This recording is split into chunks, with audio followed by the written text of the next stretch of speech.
Adenan Satem, when he became the chief minister, after taking over from Taib Mahmud, he was like a breath of fresh air. Everyone was ecstatic. Everyone was so happy. Everyone was finding reasons why. Where has he been all these years? Suddenly, how come we have a 70-year-old? Is he 70 years old? Somewhere around there. 70-year-old angel who became a chief minister of a state. So good. We asked for 20% oil royalty. He became chief minister. He got the state assembly, passed the motion to support 20% oil royalty. Then, Chong Chenjen, DAP Sarawak, then put in petition, got 100,000 Sarawakians to sign a petition to lower electricity price because the price of oil has been falling. He put it in, and then Adenan announced, reduce electricity tariffs by 33%. Chong also fall down, die lah. How to bantah like that? You know? Then protest against toll in 3 key bridges, one in Kuching, one in Lanang Sibu, and one in Miri. Cannot have toll. The cost of the bridge was so low, but so much toll has been paid to the concessionaires. And then early this year, before elections, Adenan abolished the toll. Habis, how to fight? Finish. What are the issues to raise? You know? And we start raising issues like 1MDB, GST. Itu federal punya pasal. We are Sarawak for Sarawakians. Not related. Suddenly people are feeling, hey, this guy very good, You know, this guy seems to be doing everything that we have wanted, And give him the complete benefit of the doubt. What I say tonight, many people will not be convinced. But I, and I'm sure Hannah repeated the same just now, Adenan Satem is a wolf in sheep's clothing. It cannot be clearer. In fact, he is so good. You know, sometimes it's easier to deal with characters like Taib Mahmud. He wants what, take what. You object, all you want lah. Angkat saja. Adenan Satem will do it such that after he angkat, you say, please take more. And that's why Adenan Satem is so dangerous. Slowly things are creeping up. He was just chief minister for 2 years. And our Sarawak comrades have already dug up more than 6,000 acres of land in Sarawak, given away cheap to cronies and very suspicious individuals. 3,000 acres was given away last year. Oil palm plantation land. 1 acre, how much? 300 ringgit only. When the market price should be 5,000 ringgit at least. Who was it given to? Check the company SSM records.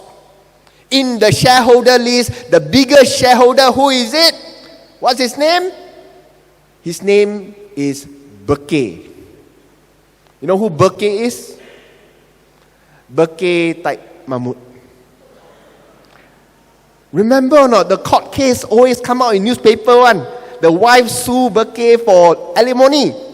You know, why was 3,000 acres so cheap to Taib Mahmud's son? I thought you say you are a different man from Taib Mahmud. You don't do these things anymore. But he does the same. And he ignores all questions. He doesn't answer. Early this year, just last month, we discovered another, this time not 3,000 acres, 6,000 acres. So, for cheap. To who? Don't know who. These people, we check the shareholders, the company, unknown. No record, no track record. 2 shareholders. One shareholder, 35 years old. The other shareholder, 22 years old. 22 years old. 6,000 acres from the Sarawak state government. You tell me there's nothing suspicious. That was exactly what the Prime Minister tell you when I raised about 1 MDB in 2010 in Parliament. Why did we invest $1 billion in this company that nobody has heard of, Petro Saudi in Saudi Arabia? The name sounds very good, but nobody has heard of it before, Petro Saudi. Out of nowhere, the CEO also only 29 years old. Oh, the government say, this is so that we can bring in foreign direct investments into Malaysia. You generate lots of profits for Malaysia, and you you are just making malicious allegations against the government. Same thing. All the things that Taib Mahmud have promised. Taib Mahmud, sorry, we are still Taib Mahmud's time. It's Adenan. Adenan has promised. Like Tuntut royalty. That was made 2 years ago. What happened today? Now he openly say, Tangguh. Tangguh. Why tangguh? Oh, federal government don't have enough money, so Sarawak don't have to ask for money first. Now you tell us that GST is not a Sarawak problem. You tell me it is a federal government problem. But it is directly a Sarawak problem. Because it is exactly because federal government not enough money, as you said. That's why Sarawak has been withheld its right to claim at least 20% royalty for the oil it provides to Petronas, a federal government entity. It is completely related. And if we're talking about, 2 years ago, 1 year, 1.5 years ago, suddenly all the logging companies, 420 bank accounts were frozen. It's like Adenan came in like a storm and froze all timber concessions accounts to stop illegal logging. What a breath of fresh air. Finally, someone is taking action against all these illegal loggers. 1.5 years later, what has happened? You know what's the answer? Maybe you all don't follow the news quite so closely. What's the answer? What's the official answer from Adenan today? Sudah selesai. What is sudah selesai? Did anyone get charged? Did anyone go to jail? Oh, tak dah. IRB collect some money from the companies, so all the companies can go back into operation. Itu saja. Nothing else. And we ask, how come they are not stopping this exploitation of timber in Sarawak?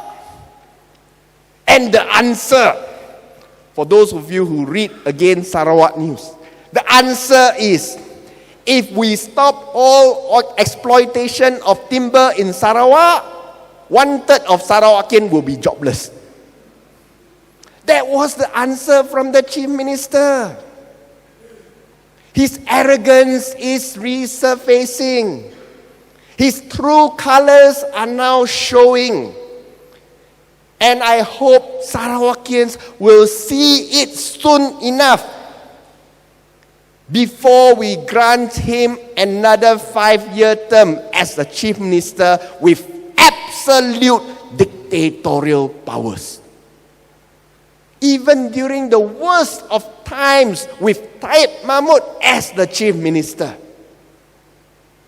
he has never banned so many politicians in his entire, how many years was he a Chief Minister? 30 years. 30 years or 33 years, if I'm not wrong. 3 decades. You add them all together, also not as many as Adenan has banned in the last 3 months. Only a dictator will do that. And the people say, never mind lah, these politicians we can sacrifice. As long as we can cari makan, as long as we get some goodies in return, tak jadi masalah. But that's exactly the problem we had since 1980s, 1990s under Dr. Mahathir. Many of us who are a bit grayer up here like me will remember the people were happy with Dr. Mahathir. Economy was growing. Sorry, I wanted to show a video. My MacBook screen died apparently. But never mind. I'll deal with the video later. The economy was growing. No, business was booming. So what if Lim Kit Siang get thrown to 2 years detention without trial? Tak apalah, one sacrifice. So what if Kapau Singh get thrown into detention for 2 years? No problem lah, there's rice on the table, we are looking good. Dr. Mahathir may be a dictator, but we get our food. And that's why we are suffering what we are suffering today. Najib is the legacy of Dr. Mahathir. If you want our children to suffer in 30 years' time, with the legacy of the new Chief Minister Adenan to make him the new Taib Mahmud, then yes, give him full and absolute control and support over the new Sarawak State Assembly. And that's what we are trying very, very hard to stop. No, in the last Sarawak State elections, there was wind behind us. We were literally floating, going there to fight the campaign. Everyone was euphoric, believing that change will come. Some were even thinking that Sarawak State will change government in the last state elections in 2011. That was on the back of the 2008 general elections. So anticipation was there. Everyone was very into the Sarawak State elections. This time round, banyak susah.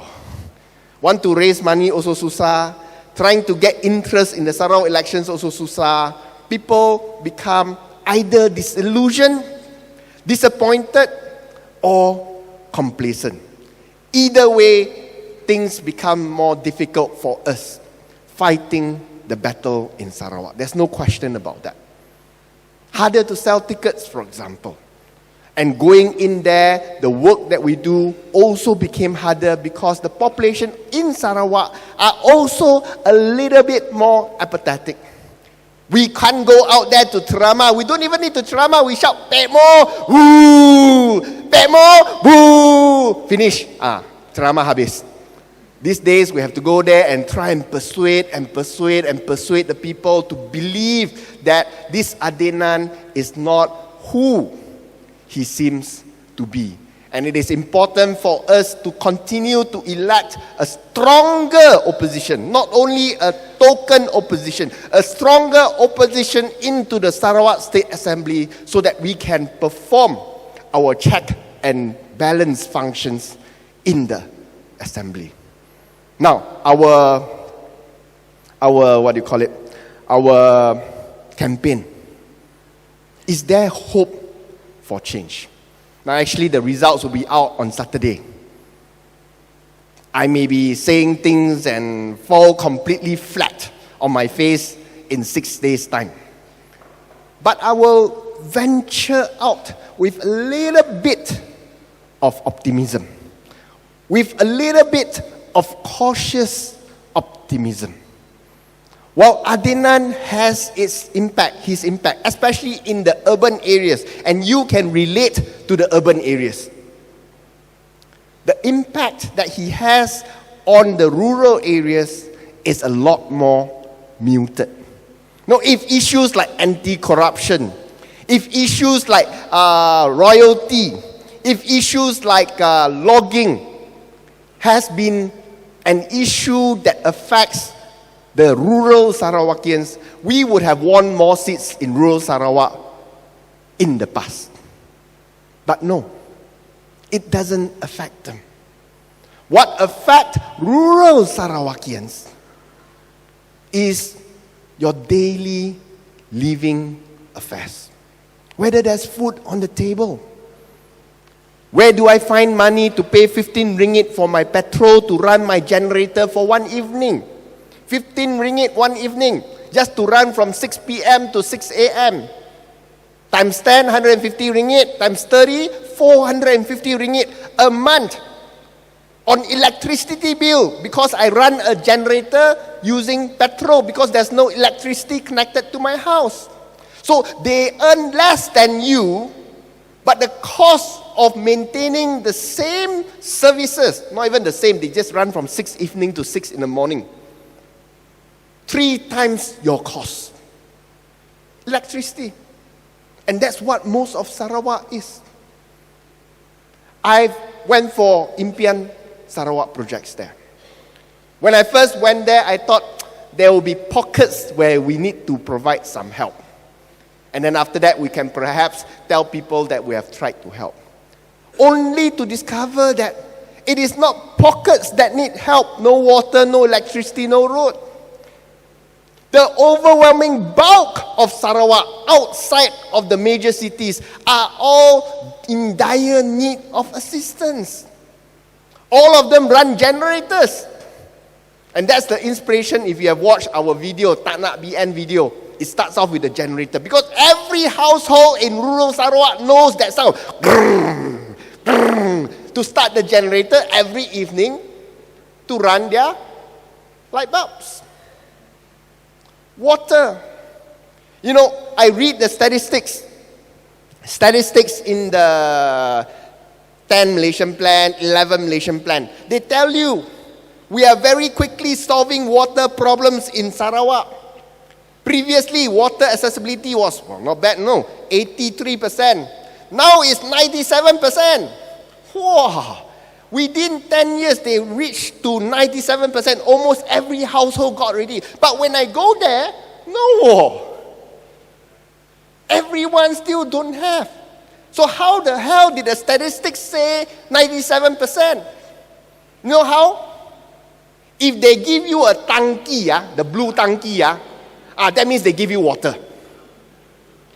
And hence, one line in the lyrics of the Tak Nak BN song, BN janji kasih air hanya bagi tangki. And if you are lucky, they give you a filtration system for the village. They give you a filtration system. So the rainwater can pass through the filtration system. You can drink from the filtered water. It's not treated. There's no chlorine inside. So you don't, it's not treated like the water you drink here. But it is sufficiently clean as long as there are no chemicals in the water. So diluted chemicals, then you cannot clean it from filters. But if you are talking about bacteria and dirt, yes, the membranes will be able to clean this. So if you're lucky, you get that filter lah. 2 problems. No rain, no water. Second problem, that membrane filter will spoil in 6 months. So I've been to so many villages. Wah, you dah dapat that, they call it the lifesaver.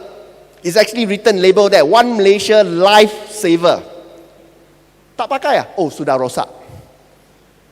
Oh, the villages there, sudah rosak. But all these villages will be incorporated as water provided by the Malaysian government in the last 10 years.